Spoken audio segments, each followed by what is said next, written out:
All right, so we're going to have Myths of Creation 2 from Chapter 5. So last class we went over how the gods evolved over 3 generations. You had the power couples.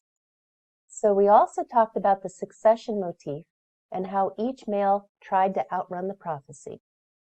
Now, when it comes to the Titans, we have 3 famous ones to recall, and it may not have been gone over very well in the book on Tuesday. But we have Atlas, we have Helios, and we have Prometheus.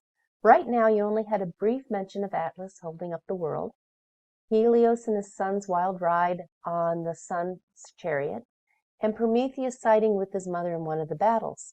I'm sure there's some confusion because the list in the book doesn't even have Atlas, and it says Prometheus was the son of Themis, a Titan. That said, you want to remember them: Atlas, Helios, and Prometheus. Most of these stories are according to Hesiod. In other words, Hesiod is our expert when it comes to the myths of origin. There's very few mentions anywhere else except that in his text. So when you think about the creation story of ancient Greece that we went over in class, compare it to something familiar like Genesis in the Bible. One thing to note is that the gods had little interest in human origins. They were more concerned about where the gods came from. In fact, the main source for the ancient Greeks is Mesopotamia, and we find many contradictions. So, according to the Greek tradition, who was the creator of man? Most often, the ancient Greeks go back to Prometheus. A few times this semester, I'll ask each of you to be responsible for a portion of this for this class. So I'll assign a section you're responsible for. When it's your turn, you will tell that portion from your book, and you may use notes. You may even pre-write it if it's easier for you to read a script. Have fun with the retelling, and it's okay to put your own spin on it. I do. And this one, I just like the graphic. Sometimes you just have to put up with my humor in this class. So according to the Greek tradition, how did mortals come to be? We look to Prometheus, known as the maker of mortals. In addition, in the myths, Prometheus was known for cleverness. His name means forethinker, and it's a testament to his intelligence. So let me ask you, what materials was man created from? According to the Greek tradition, man was made from water, sexuality and fecundity, mud, and sometimes wind. These are the ingredients in almost all ancient versions of creation around the world. Man created from dirt. Think like someone from ancient Greece. What does this mean? We have earth that leads us to Gaia with a touch of the divine. In other words, humans are related to gods. We are in God's image. There's a dual nature in that we have mortal bodies with a touch of the divine. So while Prometheus is considered the creator of man, he also set in motion the alienation of humans from the gods. Think of Prometheus as smart, the archetype of the divine trickster. And going back to Hesiod, he saw Prometheus as a troublemaker. So in literature, we have lots of troublemakers. We have some examples are Tom Sawyer, Robin Hood, the Artful Dodger, and in the Greek tradition, Hermes and Odysseus. The list goes on and on. So why couldn't Zeus trust him? On the one hand, Zeus owed him. Prometheus sided with Zeus in the war and warned him about the female child prophecy. Still, Zeus distrusted cleverness. Remember back to Metis, who was intelligent, and Zeus swallowed her. It's simple. Zeus is afraid of Prometheus, who is smart, and that makes him dangerous. And that goes back to the succession motif again. The problem can simply be an itching competition between the two of them, because after all, you have 2 alpha males. This video is available to you. While it's not exactly like the story in your book, it's close enough. So if you'd like to take a look at it, I do have it on Canvas for you. All right, let's go over the ox flesh trick. Okay, Prometheus wanted to trick Zeus to prove that he wasn't omniscient. Omniscient means all-knowing. We use it in literature when talking about the narrator, but we also use it in terms when speaking of gods. Prometheus gave sacrificed ox flesh to all that were at the table. However, with Zeus's portion, it was inferior. In fact, Prometheus took fatty flesh and wrapped it around bones. Then he gave it to Zeus. The theme is good on the outside, but bad on the inside, and Zeus accepted it. So there are three explanations we deal with this story. Zeus accepted it, and one explanation is that Zeus is not omniscient. Don't forget Cronus, who swallowed a rock. In other words, he was dumb enough to be tricked. Most go with this explanation, that Zeus just accepted it, and that's explanation number one. Another way scholars look at it is that this was done for a reason. Hesiod wanted to demonstrate how humans are a sacrifice to the gods. Ate meat, burned bones. So that's explanation number two. The story that is what we call etological, which means it gives a cause or an explanation. We had one in the last chapter where Phaethon explains about how Ethiopians' dark skin color came and how the desert came to exist. Now, for explanation number three is that it happened for a reason. Zeus pretended to be fooled because he wanted to give Prometheus enough rope to hang himself. Either way, Zeus was bitterly angry. This is Prometheus's first strike.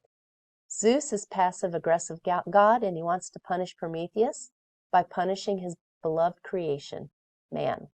Man had earlier been given fire. Way back, animals had been given claws and talons. So in order to be their match, man had fire. Now, man loses fire. So Zeus decides to punish Prometheus by punishing man. He took fire away from humans.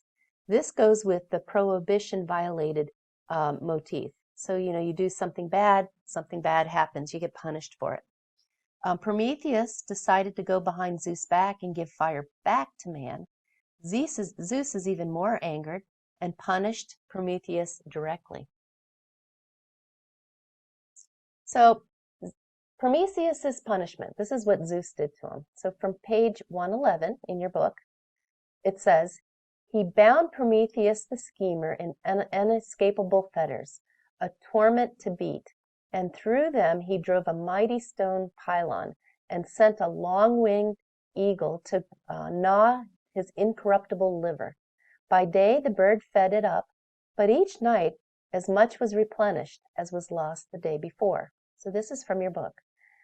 In other words, he is tortured every night and then replenished, and he has to go through it the next day. Aeschylus, Greek playwright from the 5th century BC, wrote Prometheus Bound. Prometheus had a good motive, to benefit man. Prometheus explains how he is suffering for all the good he has done. Highest human skills were his gifts to man. He was the great culture bearer. Now, sometime during his suffering, Hercules comes and kills the eagle, and he sets the Titan free. Says, Prometheus is set free. Zeus allows it because by now Prometheus helped him again by warning him of the prophecy about his children overthrowing him. Prometheus is a symbol. In the Romantic era, we have a heroic rebel finding life's real meaning by rebelling against the constraints. Later, we have Percy Bysshe Shelley, who wrote the play Prometheus Unbound. And then let me ask you this. This is a little aside. Does anyone know who the playwright's wife was? So his wife was Mary Shelley, author of Frankenstein, and in some instances that novel is called The Modern Prometheus.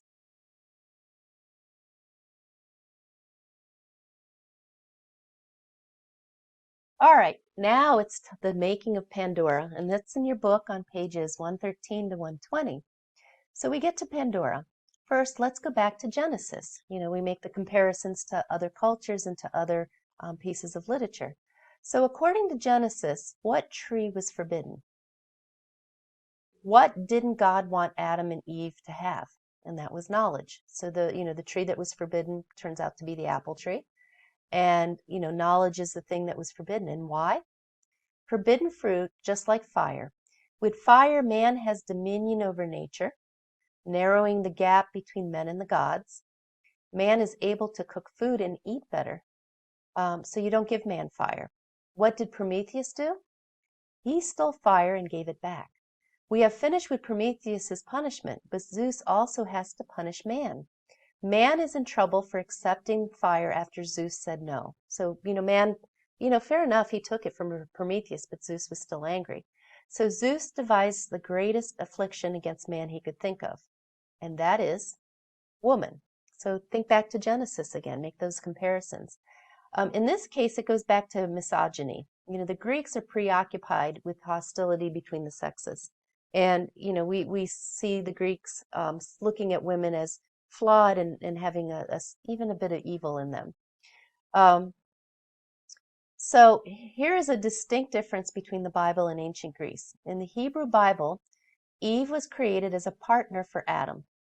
It's not good that man should be alone. What was Eve created from? In the Bible, in the Hebrew Bible, Adam's ribs. In the ancient Greek tradition, woman is made separately from man. And according to Hesiod, woman was made out of clay by Hephaestus. We'll learn more about this blacksmith to the god in later chapters. But Pandora, a woman, is the catalyst for humanity's decline. Up until then, men sat pretty high. So Hesiod really doesn't like women, and she is named Pandora, which means all gifted.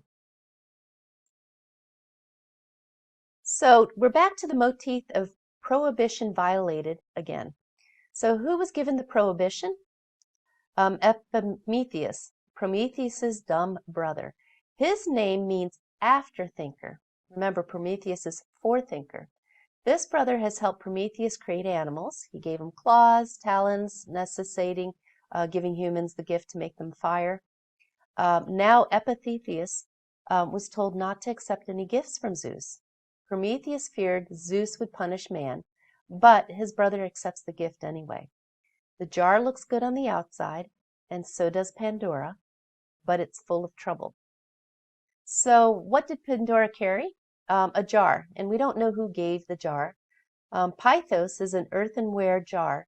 Erasmus had mistranslated it as pyxis, small portable vessel or box. So that's where we get the box, the Pandora's box. So what was in it? One version says that it contained blessings. And what stayed in there when she opened it up?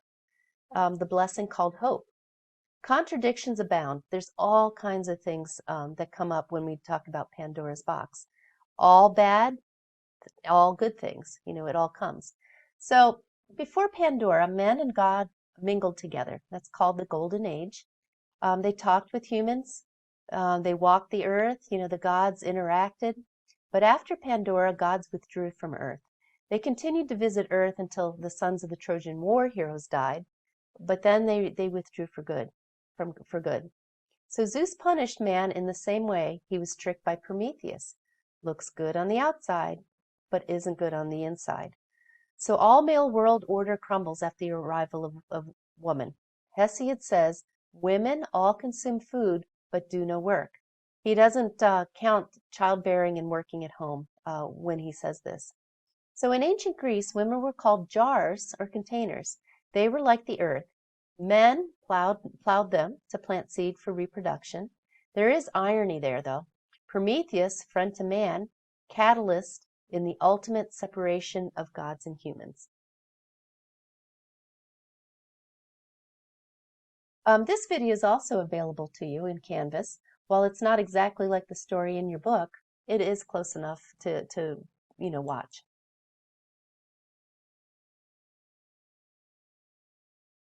All right. Be aware of the 5 races. You don't need to remember anything in good detail, but it's in Hesiod's work called Works and Days, and it's an account of the decline of humankind. So it goes over the 5 races, and with each generation, they get further from the gods, and they're not as special and as nice as they were previously. So the universal flood story is found in almost all cultures. The flood originated in Mesopotamia, and there's even geological evidence of a great flood in areas in prehistoric times, for instance, the Black Sea salt flats.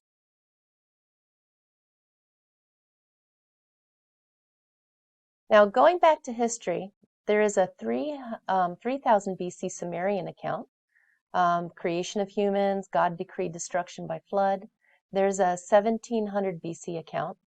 The Hebrew account was supposed to have happened much later with Noah, and the Hebrew Bible poses the question, why are humans to be destroyed? Moral failure of all. And then how did the flood event end? You know, it ended with a dove, an olive branch, a rainbow, and a covenant between God and man. Our source of the flood story for ancient Greece comes from Ovid's Metamorphoses, which is from the 1st century AD. We start with the reason that Zeus came down to Earth. He visited King Lycaon, who wanted to prove if the visitor was a god. And then the king committed, murder, cooked up the humans and set the meal on the table. This brought out the horror of cannibalism. Greeks referred to practices of some earlier societies with standards sharply different from the mores of the Greeks. Wife theft was bad, human sacrifice was bad. So this king did something absolutely horrible. And because of this, Zeus goes into a rage. The house splits open. The king turned into a wolf. It explains his bloodthirstiness of the wolf. Let mankind pay as far as Zeus was concerned. He considered the liquidation of the human race. Some gods agreed and some didn't. Why would destruction of human race bother some of the gods who would worship at their altars? That's what they were concerned with. And Zeus promised a new race after the flood. So plan A was to wipe out mankind, thunderbolts. But Zeus worried about the fire prophecy, earth destroyed by fire. So being prudent, Zeus went with rain instead.